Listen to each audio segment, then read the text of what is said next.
YouTube, what's going on? Welcome back to the channel. I've got another MX5 track guide for you today for season 1 of 2021. We're week 5 already. That's right, it's Oulton Park International. I guess this is my local track on iRacing, about 50 minutes away according to Google Maps. As you can tell, I've never had the opportunity to drive around here in real life. Maybe when I'm a YouTube millionaire, I'll get myself a little MX5 track day car and take it for a spin there. Sounds like a good idea for a YouTube video. Just a small obstacle of becoming a millionaire to overcome, so stay tuned for that one. Just before we dive right in, if you like the video, like the video. If you're not subscribed, hit that subscribe button. If you've got any comments or thoughts, leave it in the comments. And remember, join the Discord if you want the olap, the blap and telemetry data. You can also ask me questions in the Discord. That's what it's there for. It's a direct line to me if you're looking for any help or having any issues with the MX5. Discord's there to help, baby. Let's drive!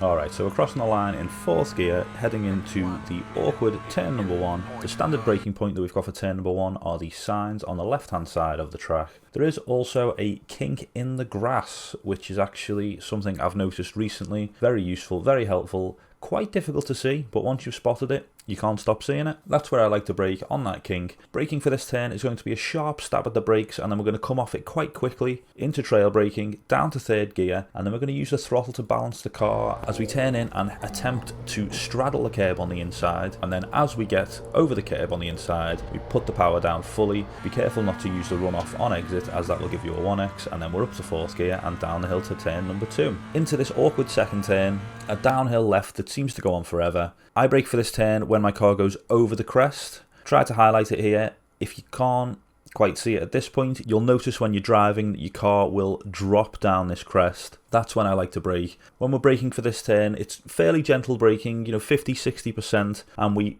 quickly transition into trail braking as we once again dive into the turn in 3rd gear. The goal here is to get the car hooked up with the curb on the inside. Again, using the throttle to balance the car, keep it nice and stable, and as soon as your car is hooked up on the curb on the inside, go full power and it will drag you round. Again, be careful of using the runoff on exit as it will invalidate your lap. Now down the straight, we're in 4th gear through this left hand kink. Just a small lift. As you can see, I don't actually come off the throttle 100%. I do have some throttle on all the time. This turn is a perfect example of how you can get your car to turn more by just simply lifting off the throttle.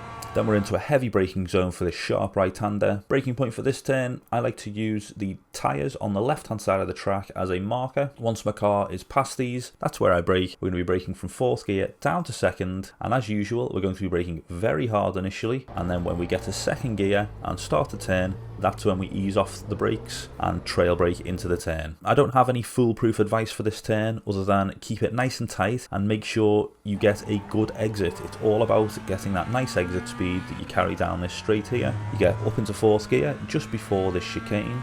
It's a very awkward chicane here. Track limits are very severe, and you've also got the tyres which are going to wipe you out if you get too close to them. I like to brake when my car approaches this marking on the track. We're going to have a quick stab at the brakes, drop it down to 3rd gear and turn in. As you can see, we never fully come off the brakes, but as we go over the curb on the left hand side, we begin to have another stab at the brakes, and then we come off them again very quickly. This is to allow the car to turn more. When you're braking firmer or braking harder, your car will turn less. So because we're going through heavy braking period transitioning to turning, that's when we come off the brakes, back on, and then come off. Again, not too much advice other than get as close to the tyres as you can. Modulate your brake correctly and get on the power early for the right-hander. Once again, be very careful of that runoff on the exit. You'll easily get a 1x. What I did just there was probably the limit of what you can do without getting penalised.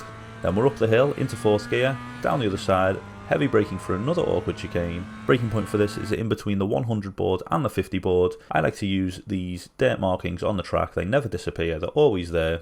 We're going to once again be braking hard down to 2nd gear, and as we drop the car into 2nd gear, the car's going to get loose, so we're going to come off the brakes as well to help the turn in, and we're aiming once again to get as close to those tyres without hitting them. You're diving through this first right-hander, a small blip on the throttle, then we throw the car to the left, keeping it nice and tight, easing the power back on as we go through the turn, and getting the car right over to the left-hand side of the track for Knickerbrook. All you need to get through Knickerbrook is a small lift, clipping the curb on the inside. Watch out as that will unsettle the car, and then being very careful on exit not to get a 1x.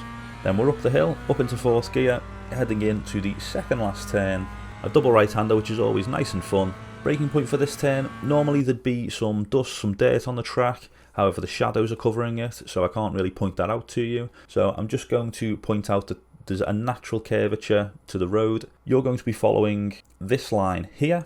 You're going to be driving in a straight line this way, and then the track will bend to the right. When the track begins to bend to the right, that's when you're going to brake, drop it down to third gear and turn in. You need to dive into the first part of this double right-hander and get as close to the curb as you possibly can. You don't necessarily need to brake too hard to do this. Then on the power very early, carrying your speed all the way through the exit up to fourth gear on the crest, and then we're heading down into the second last turn already.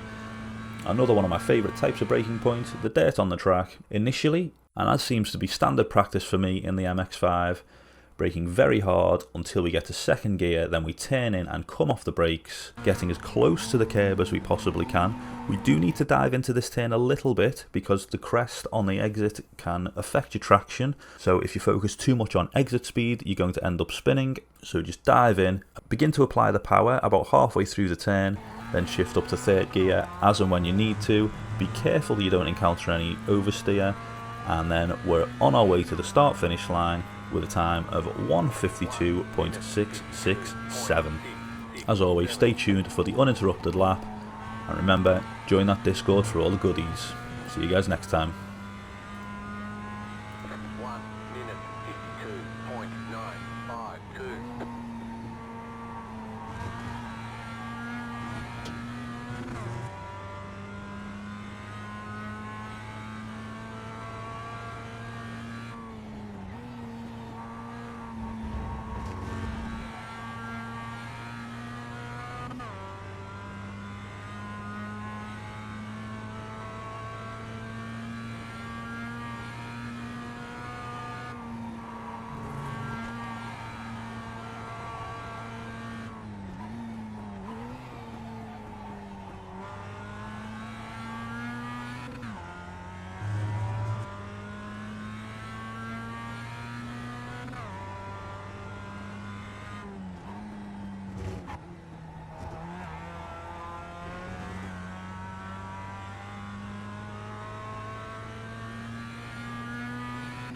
One minute 52.9.